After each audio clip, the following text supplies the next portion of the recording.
Hi! Today we are going to read Goldilocks and the Three Dinosaurs. And look, I see a letter G. Is that an uppercase G or a lowercase g? That's right, uppercase G. And this story is retold by Mo Willems. Goldilocks and the Three Dinosaurs. Once upon a time, there were 3 dinosaurs. Papa Dinosaur, Mama Dinosaur, and some dinosaur that was visiting from Norway.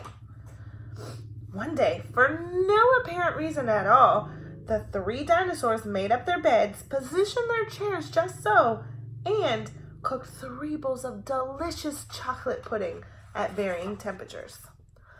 "Oh boy," said Papa Dinosaur in his loud, booming voice. "This is finally time to leave and go, someplace else." "Yes," continued Mama Dinosaur, "I sure hope no innocent little child happens by our unlocked house while we're, someplace else." Ha ha ha ha! Then the 3rd dinosaur made a loud noise that sounded like a big, evil laugh, but was probably just a polite Norwegian expression. The 3 dinosaurs went someplace else and were definitely not hiding in the woods, waiting for an unsuspecting kid to come by.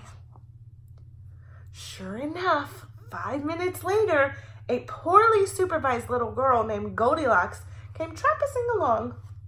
Just then, the forest boomed with what could have been a dinosaur yelling, "Gotcha!" But I'm pretty sure that was just the wind. The loud noise immediately followed by another loud noise that sounded kind of like, "Be patient, Papa Dinosaur. The trap is not yet sprung." But that could have been a rock falling or a squirrel. Either way, Goldilocks was not the type of girl that listened to anyone or anything. For example, Goldilocks never listened to warnings about dangers of barging into a strange, enormous house. We learned about the word enormous the other day. It means really, really big. So, as soon as Goldilocks came across a strange, enormous house, she barged right in. She immediately smelt the delicious chocolate pudding. Said Goldilocks, "that chocolate pudding smells delicious. If only I could get all the way up on top of that counter."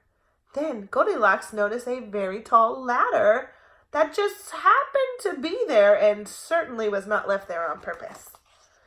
Goldilocks climbed up the ladder and found herself face to face with 3 delicious bowls of chocolate pudding. The first bowl of chocolate pudding was too hot, but Goldilocks ate it all anyways because it's chocolate pudding, right? And the second bowl of chocolate pudding was too cold, but who cares about temperature when you've got a giant bowl of chocolate pudding? Not her. The 3rd bowl of chocolate pudding was just right, but Goldilocks was on such a roll by now, she hardly noticed. Now she was stuffed like one of those delicious chocolate-filled little girl bonbons, which, by the way, are totally not a favorite of very hungry dinosaurs. Tired and groggy, Goldilocks noticed 3 chairs in the living room, so she climbed down the ladder and got out of the kitchen. The first chair was too tall. The second chair was too tall, but the 3rd chair was also too tall. And Goldilocks decided she wasn't going to climb all that way just to sit in some chair. So she hiked over to the bedroom. And when she got there, Goldilocks noticed that these beds were also gigantically big. "What's going on around here?" she said. "The bears that live here must be nuts." Just then, a room filled with dinosaur loud booming noise that was either a passing truck or a dinosaur yelling, "A few more minutes and she'll be asleep. A delicious chocolate-filled little girl. Bonbons are yummier when they're rested."